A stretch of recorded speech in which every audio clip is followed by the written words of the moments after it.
Welcome to Just Another Soul podcast. I'm Luke Beattie, and joining me is co-host Karl Jensen. Hi, Karl. Hey, Luke. How you going? I'm good, thanks, mate. I'm good. So it's been a big week, specifically yesterday. So today's the Saturday, the 20th of November, and yesterday the new 5033 standards were published, and it means a lot for our industry, top to bottom. So whether you're in sales, you're an installer, involved in supply chain, it's going to be a huge change that's coming. So we brought in one of the big guns. We brought in one of the authorities. We were very lucky, hey? Yes. So from the Smart Energy Lab, we have Glen Morris. Welcome, Glen. Thank you. It's good to be on the show. Thanks for joining us. So not only do you have a Smart Energy Lab, lots of great videos, training facilities and so forth, but you've also been on the Standards Committee. Yeah, I've been the rep for the initially the Clean Energy Council, then the Smart Energy Council for about 12 years now. And I suppose the headline of this change in standards is that rooftop isolators will no longer be required. That's not quite true, but that's a good sort of headline to get people's attention. It's not quite true, but it is one of the things that the new standards have brought in. Now it's that you can take away the rooftop isolators, but not without a whole bunch of other things that come into play too. Yeah, like many things, it's a bit of a shit sandwich. You've got those nice piece of white bread things like 1,000 volt domestic, no rooftop isolators, and then you've got changes to restricted access and changes to how to run your cables inside a roof space. And then you got some other nice stuff like there's no power limit on DCUs. So none of this silly thing where it's 350 watts and, my my panels are now 400 and something, and that means I can't use a DCU with them and all that sort of stupid stuff. Yeah. Which is relevant because we're seeing, panels over 600 watts hit in the market. Yeah. I bet they're enormous. They're as big as a dining table, but we need to allow for that. And how long do you think these standards will be in play for, at a guess? If you mean when do you need to be up to speed, so there's a 6-month adoption period. That means that the two standards, the 2021 edition that was soft launched on Friday. They actually announced the publication date, 19th of November. The committee access, we all got a copy of it, but it wasn't on the website. I don't know what went wrong. The SAO Global haven't actually put it on the website yet, so you can comply with it, but you can't buy it.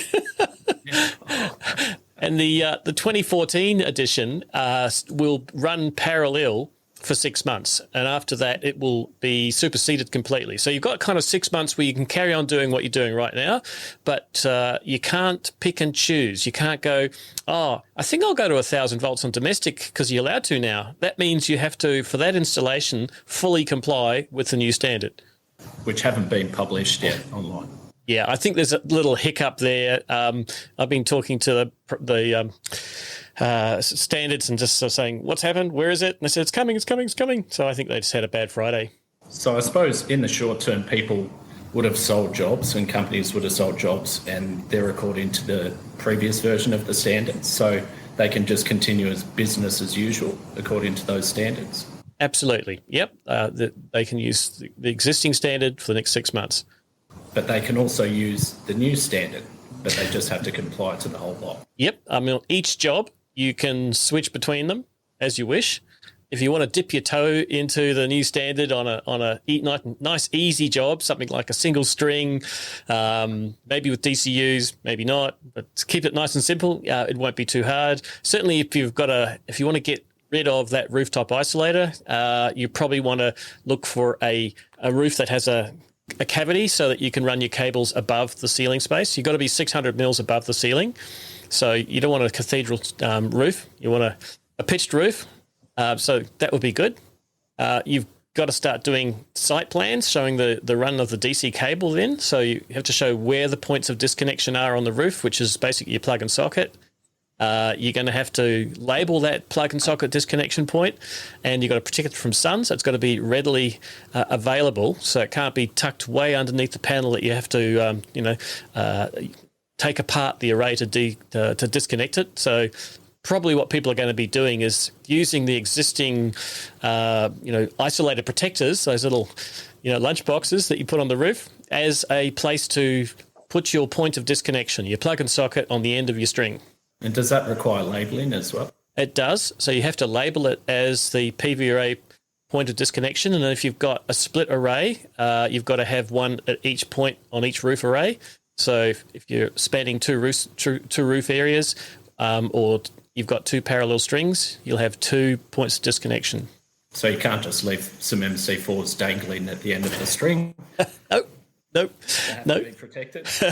There was all sorts of discussion about this. There was talks about, having a little flag or something, and it was kind of fun. But no, just label. It's interesting. That was always a point that I disagreed with, where you had multiple orientations and DC conditioning units, that you didn't have an isolator on one of the arrays. It wasn't required. I thought that was odd. So I'm actually glad that they've changed that. Yeah, things got a lot better for DCUs. There was always this confusion about what is the PV array fault current. I mean, what do you write on that little red sign? We've really clarified that. There's 3 options now: no DCU, partial DCU, full DCUs, and there's different calculations for each of those. Now, there was also some speculation that taking away the rooftop isolators would mean that there'd be more requirements from the inverters and from the solutions, like the US model, rapid DC shutdown or something else. So it hasn't gone quite that far, which is probably a good thing. And it's probably a workable thing, removing a point of failure. I don't know how many fires rooftop isolators have caused. Yeah, I mean, actually, the problem is not just the rooftop isolator. There's some really good forensic research done by the Office of Electrical Safety in Queensland, and they looked at something like 200 plus failed DC isolators, both on the roof and adjacent to the inverter. And the findings were pretty 50-50 about, the chances of happening at either spot was fairly similar. So usual issues: water ingress, poor quality product, poor quality workmanship, top entry, all those things. But the biggest issue from the regulator's point of view was that the one on the side of the house is the one that'll burn your house down, whereas the one on the roof is going to be the black blob smoking there that your neighbours point out. That's another interesting point that I think installers failed to understand, that even if you did a great job of sealing things up, water will actually go down the middle of the cable. So it's an excellent straw. And if you connect a hose and a gland to one end of the cable and turn it on, it only takes a few minutes and water begins coming out the other end of the cable. Gravity is a wonderful thing. Yep. I often say putting in the conduits and cables is putting in a plumbing system. Absolutely. So we won't have to advise people to do a dodgy and drill a small hole that no one can see it again. That's right. The dodgy hole's gone. I mean, I must admit, I was thinking, because I actually headed up the DC isolation subcommittee, and I kind of ignorantly thought it was going to be an easy one to get rid of the DC isolator. I thought, we'll just say we'll adopt the New Zealand method. But because we've been in the process of, having a DC isolator for so long, there was quite a bit of resistance. There's lots of viewpoints. It's an extra point of safety and blah, blah, blah. And what about emergency services? And so we actually had to find solutions that met all those concerns. So hence it's pretty similar to New Zealand's requirement, but not fully. So, Glenn, where the cable drops down the wall, obviously you can't be 600 mil from the ceiling there. Obviously, there's an exception for that portion of the cable. And we've still got HD conduit for the entire cable run inside the building envelope. That's right. Now, this is where it does get complicated. There's a requirement to have the cables in the ceiling space 600 mils above the surface of the ceiling, except within 1.5 meters of an external wall, you can drop down, and within 1 meter of an external wall, you can be on the ceiling. And the reason for that is emergency services, particularly fire services, they use a big hook and they pull ceilings down when they're trying to get to the seat of a fire. And they don't want to be pulling down live cables that have no ready means of disconnection on the roof that doesn't require an electrician. Because in some states in Australia, it's electrical work to disconnect an MC4 plug. So you can't expect a emergency services worker to get up there and unplug it, have the right tool, know what they're doing.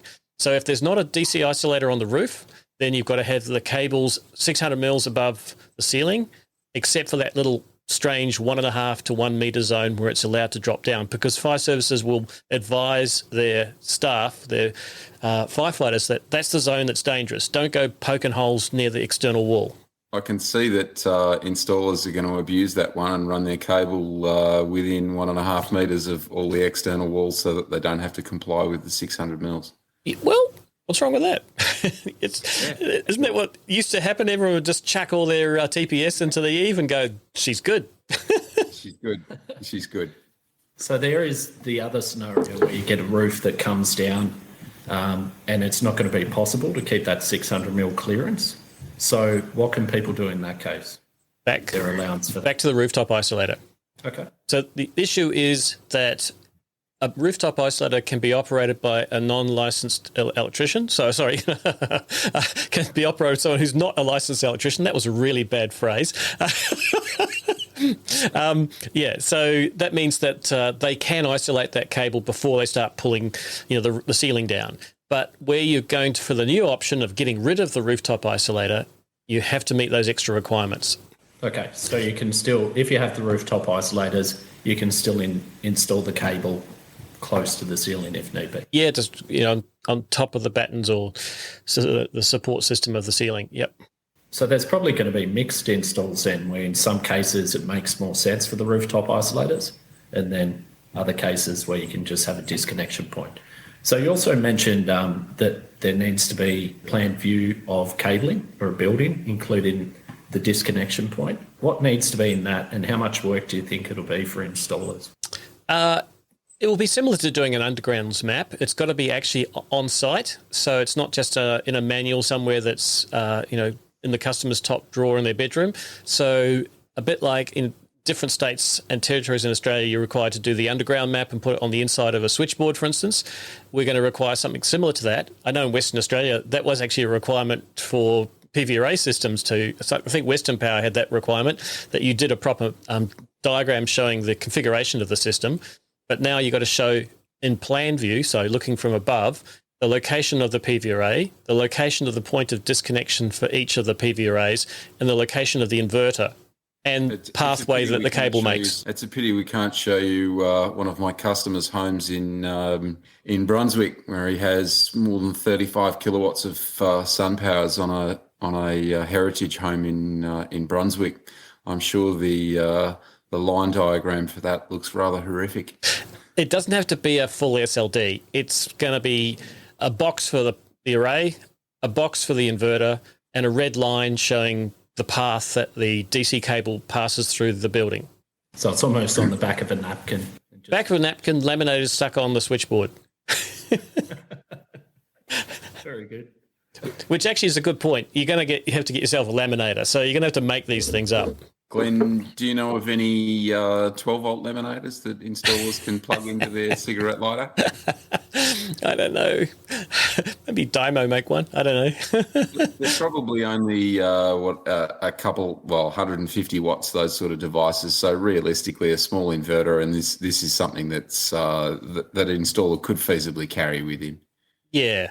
It's a bit annoying. I've got just a small desktop one, and they take a while to warm up, about 5 or 10 minutes before they go beep and you can actually laminate something. Go agricultural and use a heat gun. Heat gun. Yeah, I think that's going to go pretty sideways. And just coming back, Glenn, you mentioned the new rules around restricted access. Yeah, so what do installers need to consider for that? Okay. Right. It sounds pretty severe. The scope of the standard now is over 35 volts DC and over 100 watts on the PV array. You're in scope. There's no upper limit. So once you're in scope, so you're over 35 volts, yeah, I know it's pretty. There's a couple of exemptions: caravans and relocatable vehicles and boats. Sorry, so they're exempt from the standard. So you don't have to worry about your car having to have all this labelling and stuff, or your camper van. But when it comes to restricted access, now all of the PV array up to the point of disconnection of the PV array from the panels is restricted access. Anything over 35 volts. It's not like commercial, 1,000-volt system. No, everything. But unless it's on a roof that doesn't have no ready means of access. So a conventional install on a home, for instance, no issue at all.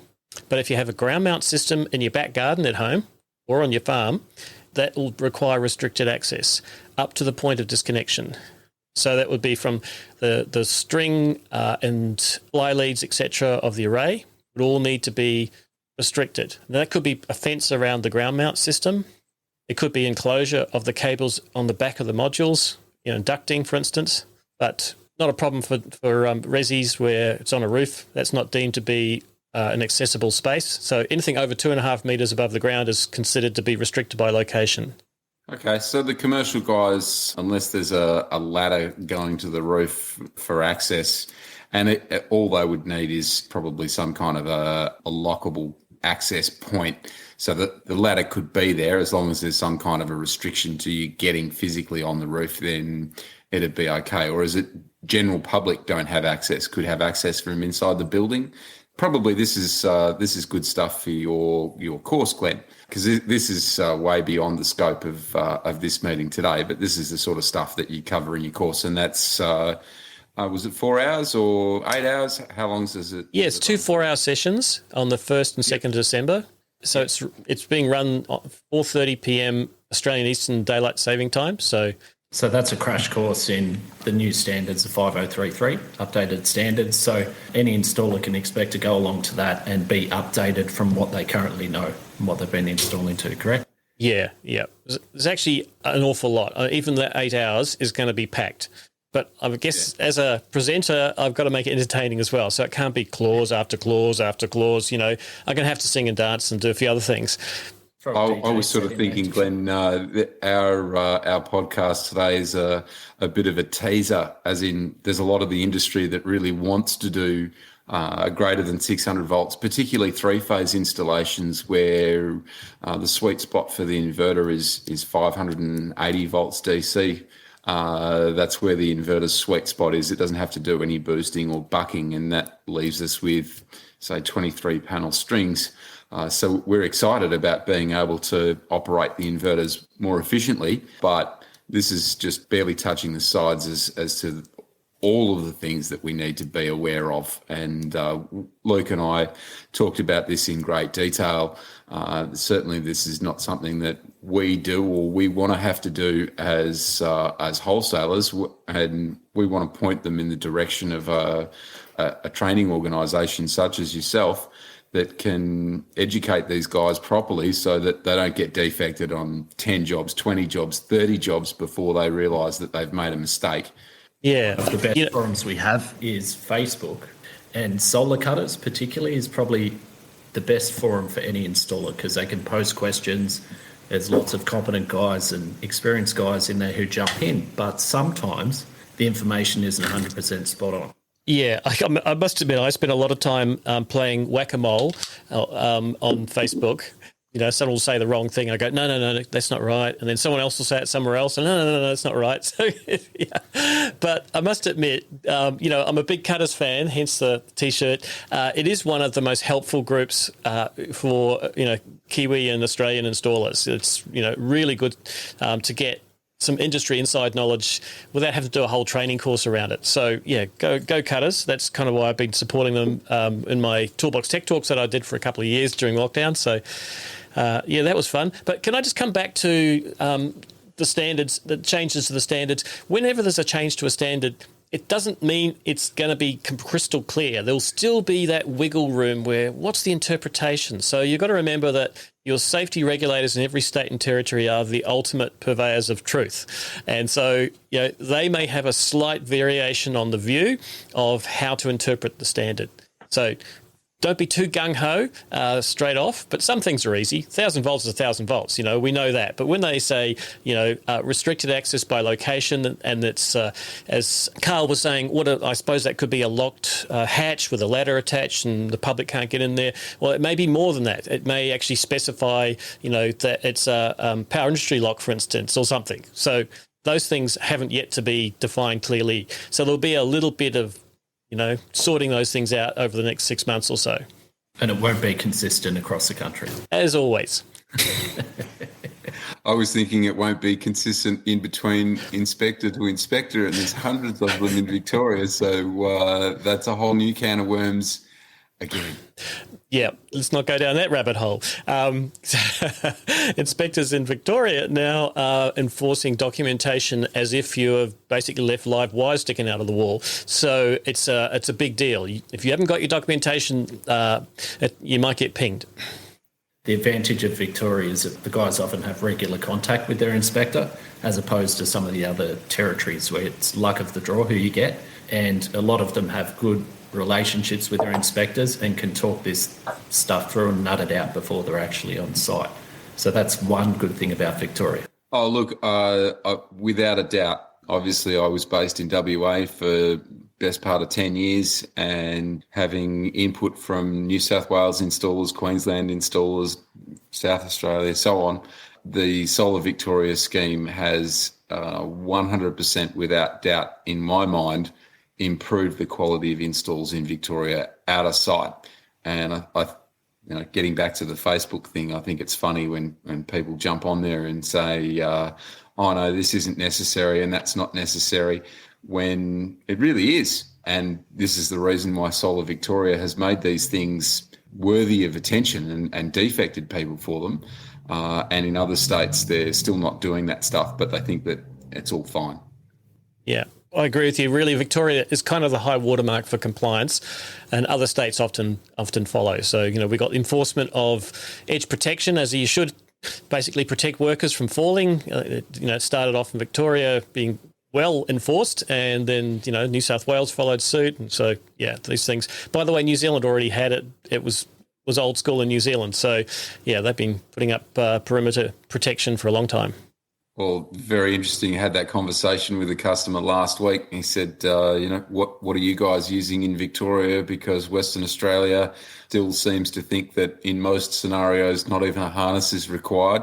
I've got a couple of customers who have had instances where people have fallen through plastic skylights, and whilst it seems like should the person live, you think, oh yeah, all things are great. It's a lot of time in court in front of the safety regulators and insanely expensive in legal costs. So I really encourage people to take safety as the most serious part of the job. Yeah, I mean, there was a reform to the federal law around safety, so that basically CEOs are responsible for the safety of their workers, which means if you don't implement good safety programs within your organisation and something bad happens, the CEO's responsible. Interestingly, people used to think that if you contracted out the work, that the contractor held that responsibility, but of course that's not the case. As a CEO, if you have installers that are working for you, it's still your responsibility to ensure that they're working in a safe manner. And obviously, if they're not, you're still liable if someone gets hurt. So are there any other areas or headliners you'd say from the updated standards, Glenn? Oh gosh, there's so many to choose from. I really got my work cut out. I might answer another question like a politician would, not the one you asked. Okay, because I was actually thinking about inspectors and changes that are happening. So you're probably aware that as a review of the renewable energy regulations, the federally, that the recommendations were adopted, or 12 of the 13 recommendations, and that basically means the big change is that the Clean Energy Council are kind of no longer the monopoly holders of approved products, approved retailers and accreditation. It goes back to the Clean Energy Regulator. And part of the reason for that is because they're a federal authority, they can actually enforce compliance with the full force of the law. So things are going to get harder, like in terms of if you do the wrong thing, you're going to get fined, you could go to jail. So it's not going to be a slap over the wrist and a few demerit points from the CEC. So that's one big change. It also means we may see, probably February next year is what I'm hearing, a shake-up of the approved products, approved retailers and accreditation. They may well be other organisations providing those services. We don't know yet. Who makes that determination? The Clean Energy Regulator. Glenn, I just had a little bit of a curly one that just popped into my mind. If I was Personally, I hate branch connectors. They're an absolute disaster. I've seen lots of them melt and fail and such. So if I was paralleling two strings on the roof, could I still do that in an isolator type enclosure so that I could make hard connections? What do you think would be best in that scenario? Okay. Well, once again, I'll answer the question I want to answer, not the one you just no. So, I said that rooftop isolators aren't gone completely because under the new standard 5033/2021, if you're having more than a certain number of strings in parallel, you actually still have to have a load break disconnector on the roof, which is a rooftop isolator. So if you're using those branch connectors for two parallel strings, you'll need a pointed disconnection for each of those strings, which could be the branch connectors. But once you go beyond two, then you're going to be introducing the requirement for a load break disconnector. Fantastic. Music to my ears, Glenn. That's great. And these are the sort of nuances that people are going to pick up in your training course that wouldn't be immediately obvious to someone reading the standard. Can I just do a plug? Anyone who wants to sign up for my training course that's on the 1st, 2nd of December, just go to solarequip.com. That's one. Just go to solarequip.com. You'll see training and just click on the links. Very good. Excellent, Glenn. No, I'm really happy that we've got such a great supporter of the industry, and with your affiliation with the guys in the cutters community, that we've had the pleasure of having you on. It's a real shame that our listeners don't have access to the video as well, like they do with your training sessions. So we are obviously seeing each other during this podcast, and we can see the facial expressions and the eyes popping out of their head at the various and the gold questions. chain, Karl. So the gold chain, and of course the Mo's for Movember that we're looking absolutely terrible. We don't do this podcast as a corporate thing. Both Karl and I work in the industry. We're affiliated with lots of brands, but we're just pretty happy having conversations like this one, getting some information that might be helpful to people. And we really appreciate you coming on, Glenn, because you're one of the authorities in the industry, but you're certainly a well-known figure and well-respected. So we really appreciate your time today. Thank you. Been good being on the show. So, Glenn, getting back to the Facebook thing, I've seen some comments around off-grid stuff in particular, and the training course that you run, which is not an accredited program. But I thought I'd ask you personally on the podcast as to the reasons why it's not certified. I personally think the information that you're providing people is far beyond what they're getting in the accredited courses, and the accredited courses are so far out of date now that they're barely even relevant. Can you tell us a bit about that? Yeah, this might be a long answer, actually. So I used to teach the accredited courses at TAFEs and RTOs from about 2007. In fact, I ran some of the first Grid Connect courses in Victoria back then. And then by 2015, I was doing quite a few of the longer standalone power system courses. You might be shocked by this, but it used to be a 2-year course, standalone power systems. It was only run as an evening course. I was teaching at Chisholm, so it would be 16-week blocks doing one module, So it took people about 2 years to complete their standalone power system accreditation. I like the way that some RTOs are knocking it off in 4 days. But so I guess I got a little bit disillusioned, really, with the way a lot of the emphasis on training was on-the-job learning without a lot of mentoring. So it's all right, think about electrical training. You go to TAFE, you learn the theory, but then you're with an experienced mentor who's showing you the ropes. But in the solar industry, that wasn't the case. We didn't have all those, initially those experienced people to show people the ropes. And so people were being pushed through training a bit fast. So I got a bit disillusioned and kind of thought, well, particularly when it comes to standalone power systems, I've got a fantastic facility here because I live off-grid. I've lived off-grid almost all my adult life. And I've got lots of We live in a housing co-op with 70 other people. There's, loads of off-grid stuff going on here. And so I thought I used to bring my students up here for, real-world experience. And then I thought, well, why don't I just run courses here? There'll be professional development. I did toy with the idea of doing it as an accredited course, but basically there's so much compliance associated with that. I just didn't, my heart wasn't in it. I'd have to employ someone just to manage compliance. And I wouldn't be nimble anymore. I wouldn't be able to go, actually, you need to know this now because things have changed. I mean, embarrassingly, I actually helped write some of the standards, the units of competency, which are still being taught, 15 years after we wrote them. So, they're getting pretty out of date. The thing that always got me, Glenn, was 15 years ago, of course, solar panels were insanely expensive. And, of course, batteries weren't cheap. The design guidelines that we were trying to meet with days of autonomy and so on and so forth really had changed massively when we're talking about panels that are, now 50 cents a watt versus $6 a watt 15 years ago. And obviously that really does have an impact on the design that isn't reflected in that training at all. Yep, I totally agree. I think, when you look at AS/NZS 4509 Part 2, the design standard for standalone, it was written, actually it started in the 1990s, even though it was published in 2010. And you're right, panels changing in price have changed design because now people just go, okay, the right size for you is 10 kilowatts, but let's make it 20 or 30.